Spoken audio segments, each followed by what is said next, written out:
Hi, welcome to Julius Bar. Today we're gonna mix an Oriental.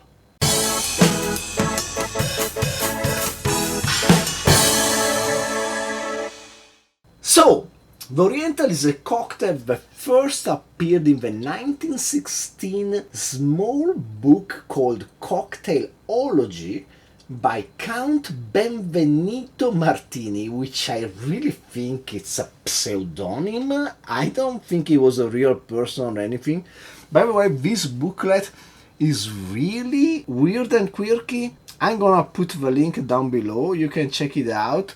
It's full of misspelling and weird jokes, but this recipe is actually really good. So good, in fact, that later Henry Craddock, always him, he took it exactly the same and put it in his Savoy cocktail book, adding about how it came to be, something about a doctor serving the life of a patient in the Philippines, and the patient gave this doctor back this recipe as a thank you.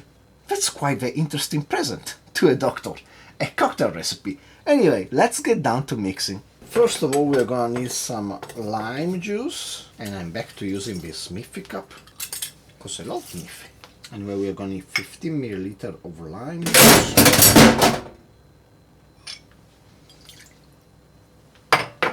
And then we go on with 22.5 milliliters or 3/4 of an ounce of dry curaçao.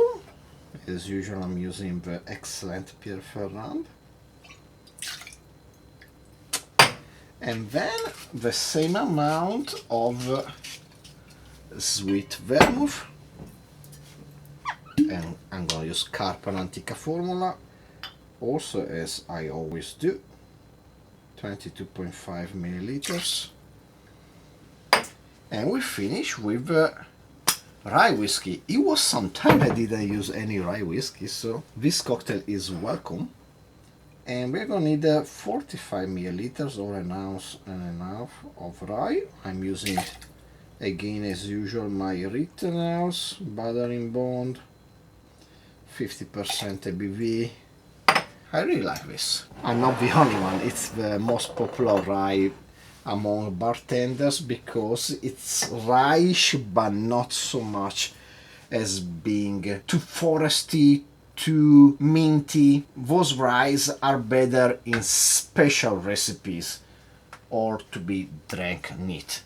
Rittenhouse works great in so many cocktails. Let's get some ice and let's give this bad boy a shake.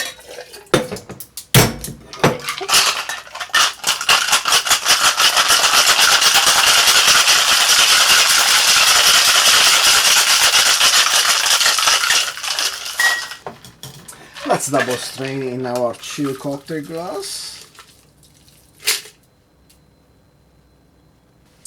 And that's about it. And there you go, an Oriental. Cheers. Oh, love the smell of the Rittenhouse in the late afternoon.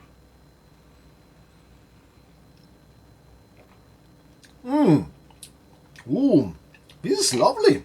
Love this. How come I never mix this? It's perfect. You can appreciate everything. You can appreciate the...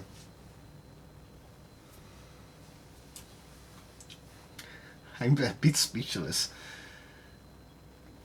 Let me have one more sip. This combination of flavor is extremely excellent. The tiny amount of lime juice gives all the acidity that's needed to balance out the sugars of the sweet vermouth and the curaçao, and it's really a perfect combination. I'm shocked. One more sip. At first there is like this velvety feeling, then the spiciness of the rye whiskey comes up, but in the end everything fades out in this kind of candy-like flavor. It's amazingly delicious. Why is this good?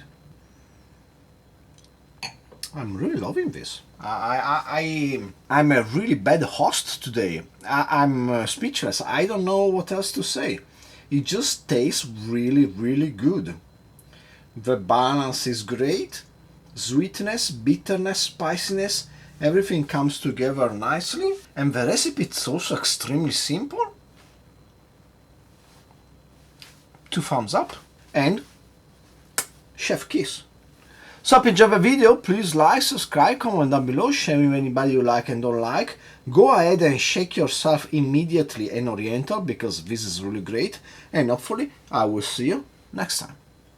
Cheers.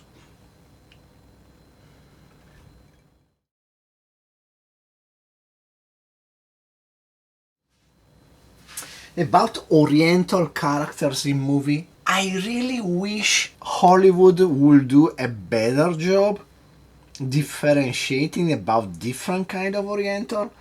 I think there has been some improvement as of late, but more than a time problem, I just think it's more like being careful about casting problem, because I just saw Pelham 1, 2, 3, and in that movie there was some Japanese character, and they did bother to cast actual Japanese actor that spoke Japanese in the 1970s. So while nowadays you won't really find Breakfast at Tiffany's Mickey Rooney like awful characterization of Japanese done by Caucasian actors, also sometimes it still slips through the cracks the occasional fake Japanese. The thing is, nowadays we live in a global war.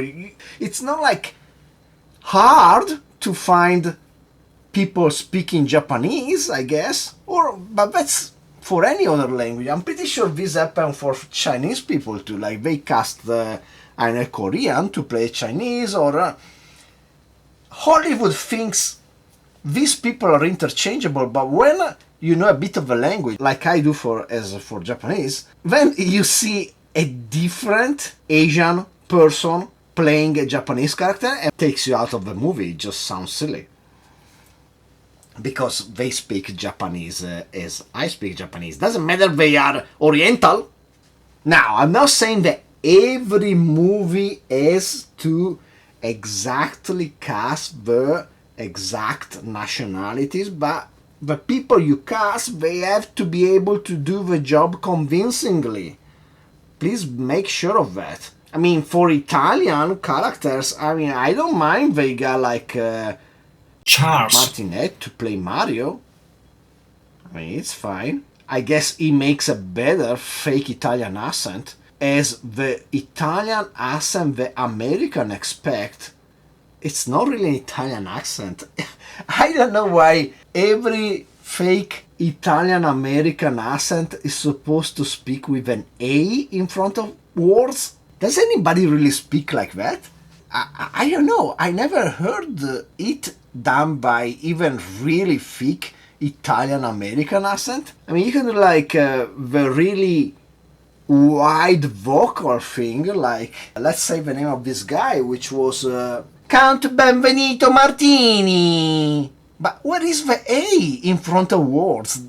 It doesn't come in. Why is that? If you're American and you can tell me why you put an A in front of many words to fake an Italian accent, please let me know, because I haven't figured out that. I search in Google and Google doesn't tell me anything. I don't know.